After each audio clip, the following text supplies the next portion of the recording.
নমস্কার বন্ধুরা, আজকে আমার নতুন চ্যানেল দেব ও দেবীর কথায় সবাইকে স্বাগত। আমার আজকের ভিডিও হলো জগৎজননী দেবী দুর্গাকে নিয়ে। দেবী দুর্গা হলেন আদ্যাশক্তি মহামায়ার একটি অত্যন্ত শক্তিশালী রূপ। হিন্দু শাস্ত্রে দুর্গা শব্দটির ব্যাখ্যা করতে গিয়ে বলা হয়েছে, দৈত্য নাশার্থ বচন দকারও পরিকীর্তিত, উকার বিঘ্ন নাশস্য বাচক বেদ সম্মত, রেফ রোগগ্ন বচন গশ্চ পাপগ্ন বাচ কর, ভয় শত্রুঘ্ন বচনশ্চাকার পরিকীর্তিত। অর্থাৎ দকার অক্ষরটি দৈত্য বিনাশ করে, হর্ষ অক্ষর বিঘ্ন নাশ করে, রেফ অক্ষর রোগ নাশ করে, গ পাপ নাশ করে এবং শত্রু নাশ করে। এর অর্থ দৈত্য বিঘ্ন রোগ পাপ ও শত্রুর হাত থেকে যিনি রক্ষা করেন তিনি হলেন দেবী দুর্গা।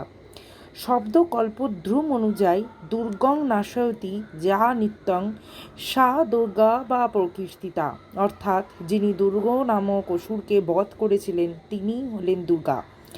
দেবী ভাগবত পুরাণ অনুযায়ী হিরণ্যাক্ষ পুত্র রুরুর বংশধর দুর্গম সমুদ্র মন্থনকালীন অসুরদের বঞ্চনা তথা পিতা রুরুর মৃত্যুর প্রতিশোধ কামনায় ব্রহ্মার তপস্যা করেন।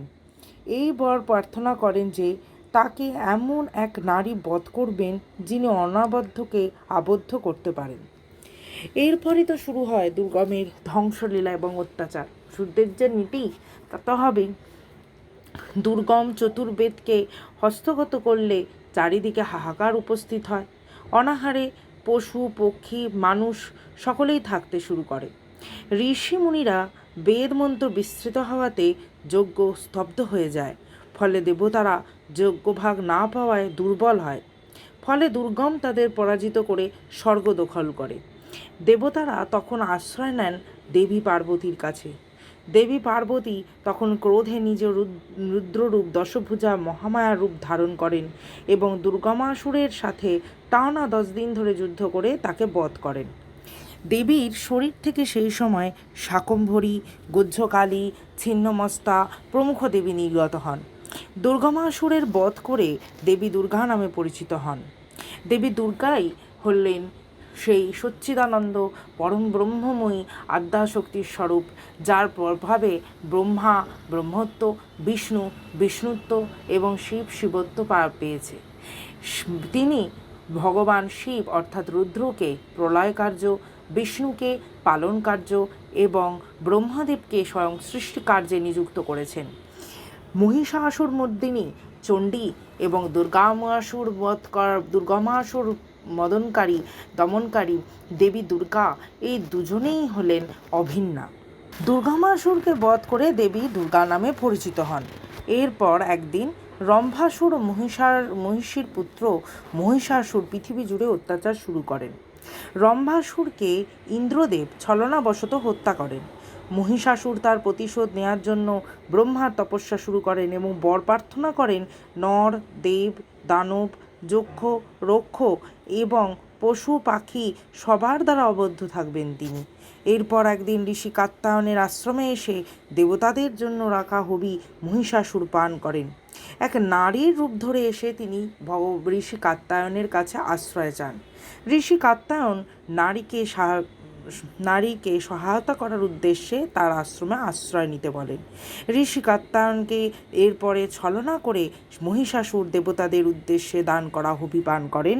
এর ফলে ঋষি কাত্যায়ন অত্যন্ত ক্রোধিত হয়ে মহিষাসুরকে অভিশাপ দেন এক নারীর হাতেই তার বধ হবে।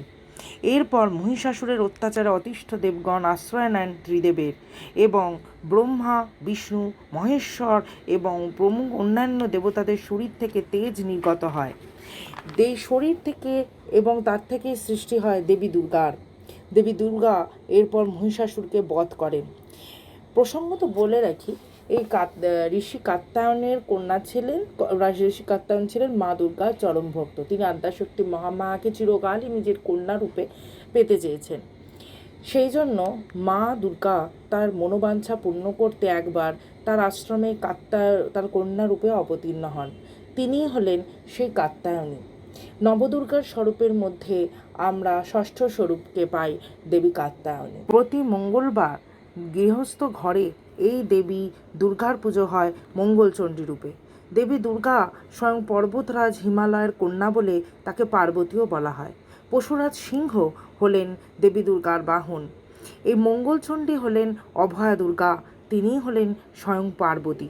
কবি কঙ্কন এবং কবি মুকুন্দরামের চণ্ডীমঙ্গল কাব্যে আমরা এই দেবীর বর্ণনা পাই।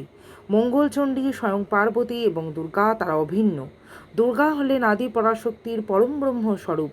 দেবী লাল জবা, লাল পদ্ম, নীল অপরাজিতা, স্থলপদ্ম, শিউলি ও বেলফুলে তুষ্ট হন।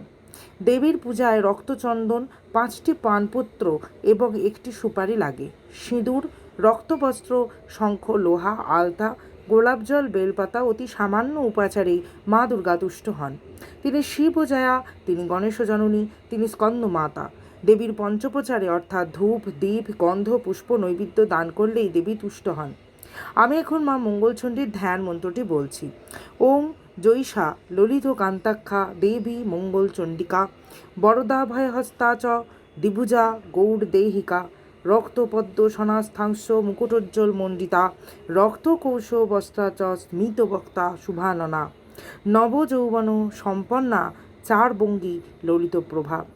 দেবীর দশভুজা দুর্গার স্বরূপের ধ্যান মন্ত্রটি হল ওম জটাজুটু সমাযুক্তা অর্ধেন্দু কৃতশেখরাম লোচনেত্রয় সংযুক্তাম পূর্ণেন্দু সদৃশনাম তপ্ত কাঞ্চন বন্যাভাং সুপ্রতিষ্ঠিতাম সুলোচনাম নবযৌবন সম্পন্নাং নানালঙ্কার ভূষিতাম সুচারুবসনং তদ্বদ পিনোন্নত পয়োধরম ত্রিভঙ্গস্থান সংস্থানম মহিষাসুর মর্দিনীম মৃণালায়ত সংস্পর্শ দশবাহু সমন্বিতম ত্রিশূলং দক্ষিণে ধ্যেয়ং খড়গং চক্রং ক্রমাদধ তীক্ষ্ণ বাণংশ্চ শক্তিংশ্চ ধারয়েৎ দক্ষিণে সন্নিবেশয়েৎ খেটকং পূর্ণচাপংশ্চ পাশমঙ্কুশ মেব চ ঘণ্টাং বা পরশুং বাপি বামত সন্নিবেশয়েৎ অধস্থান মহিষং তদ্বদ দুষ্করং প্রদর্শয়েৎ